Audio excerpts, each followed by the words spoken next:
basé sur le mot Toba, qui veut dire patience.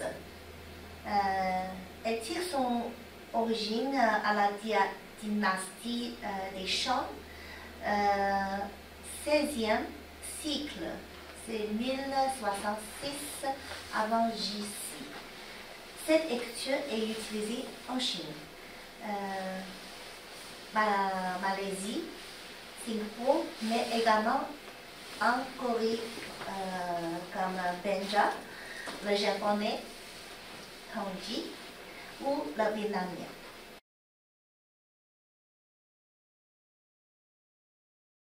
Je vais parler de composition de lecture chinoise. Usage traditionnel. C'est écrit pas comme ça. C'est écrit verticalement. Oui, c'est ça. Il devait être lu de haut en bas. C'est ça. Ça, c'est ancien. Ça, c'est avant. Pas maintenant. Maintenant, ils ont remis comme ça. Maintenant, de gauche à droite.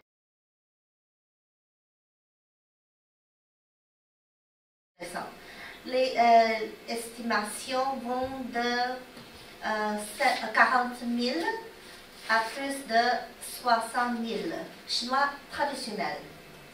Qu'est-ce que vous voulez dire par là? Ça parce qu'il y a beaucoup de caractères. Même moi, je ne peux pas comprendre tout. Ça, c'est trop. En gros, Madame Chantal, il y a entre 40 000 et 70 caractères. Par rapport au français, quelques 26. C'est pas le mot, il y a beaucoup de mots, il y a beaucoup de caractères. Et nous, chaque chinois, on ne peut pas comprendre tous les mots, tous les caractères. Il n'y a pas un dictionnaire? Il y a des dictionnaires, oui, bien sûr. Différents?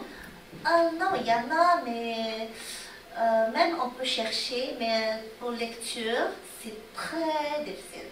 On peut, oui, maintenant, toutefois, le chinois courant, maintenant, c'est simplifié. C'est beaucoup plus simple qu'avant. Oui. Comprend la connaissance de 3000 à 5000 synogrammes. Même si, par exemple, 3000, 5000, on ne peut pas comprendre tous les mots. Mais la plupart, oui, on comprend bien. Mais il y a des mots vraiment on ne comprend pas ou on ne sait pas comment écrire. Oui, on doit chercher les mots dans le dictionnaire. On prononce de façon différente. Mais ce n'est pas chaque mot comme ça, mais il y a des mots. Ça, c'est vraiment vite, ok. Parce qu'il y a des manières différentes. Mais le simplifié, comme le caractère simplifié, on peut écrire des façons vite, mais il y a des façons comme imprimées. Comme ça, c'est plus clair pour tout le monde.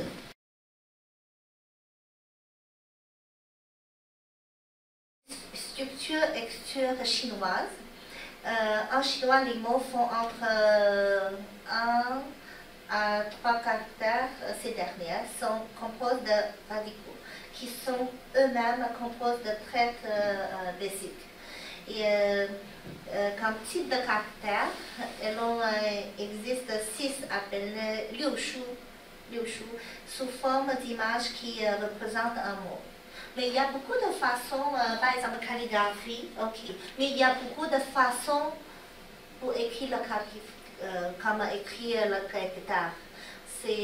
On peut dire kaishu, mais il y a beaucoup de types d'écriture. Et oui, ça dépend, ça dépend bien de quel, par exemple. Ça dépend de dynastie aussi. Ok, ouais. C'est vraiment ancien. Ok. Et puis, quand j'étais jeune,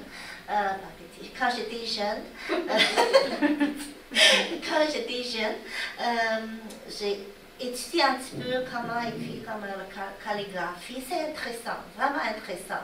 Mais parce qu'on a besoin encre, mais parfois, parce que c'est difficile à contrôler, n'est-ce pas? Comme jeune, on dit c'est comme dessiné. Mais c'est pas dessiné, c'est comme, mais vraiment c'est et aussi je trouvais il y a des calligraphies, c'est comme un art. Un type d'art, c'est ça, un type d'art. Et il y a beaucoup de façons d'écrire, comme avec imagination. Ouais, ça c'est intéressant. Ouais. Mais il y a beaucoup d'enfants maintenant et n'étudient pas vraiment la calligraphie. Mais ici, au Canada, je trouve qu'il y a beaucoup d'enfants qui suivent des choses comme ça. Il y a beaucoup de façons, comme les mots, il y a beaucoup de façons, on peut écrire un mot, c'est ça, mais les mots déjà criés, c'est ça. Mais il y a mise en comme avant, tout pense aux objets. Parce qu'il y a un type, on dit 象形字. 象形字, ça va dire quoi? Ça va dire, ok, imaginez, ok, bouche, comme la bouche, ok. Comment on écrit en chinois?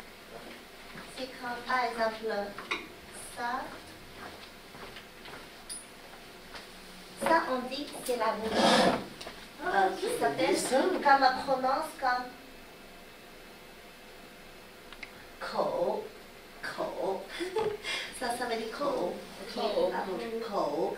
Oui, mais regarde, quand on dit, on parle, on ouvre la bouche, c'est ça. C'est pourquoi c'est comme la bouche. Ouais, on dit 象形字, ça va dire, 形, ça veut dire la forme. 像, ça veut dire ressemble. Comme, 字, ça veut dire mot. Ça veut dire, ça c'est une façon comme le mot crié. Ok, mais il y a beaucoup de façons, d'autres façons aussi d'écrire les mots. Mais il y a aussi par exemple le 火. 火, ça veut dire la feu. 火, on écrit comme ça. 火, ça veut dire, est-ce que c'est plat? On peut dire comme ça, hein? Okay. Ouais, c'est ça. Ça c'est aussi ressemble à la feu. Ouais, ça.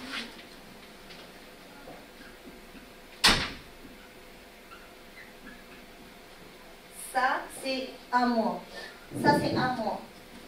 Mais ça, c'est juste à gauche. Ça, c'est à droite. Mais ça, c'est un... Si, par exemple, on dit que ça, c'est un mot, un mot, un mot. C'est ensemble, aussi, c'est un mot. Ok. Ça veut dire quoi? 嘴. 嘴, ça, c'est aussi la bouche. 嘴, 嘴巴. On peut former les mots avec des petits mots aussi ensemble. Ça c'est un mot, ça c'est ensemble. Mais pourquoi? Parce que ça c'est 口字旁. Ça veut dire avec ça, on forme l'autre mot. Ok? 嘴.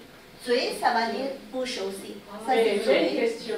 Oui, ça, comment vous associez le dessin à l'écriture? Je pense qu'en fait, contrairement à l'écriture française où il y a un alphabet prédéfini, eux, je pense qu'ils forment leurs mots comme des Legos. Oui. Ça veut dire qu'il y a une pièce qui veut dire ça, une deuxième pièce qui veut dire ça, une troisième pièce, et chaque pièce veut dire quelque chose, mais si on additionne toutes les pièces, ça veut dire aussi autre chose.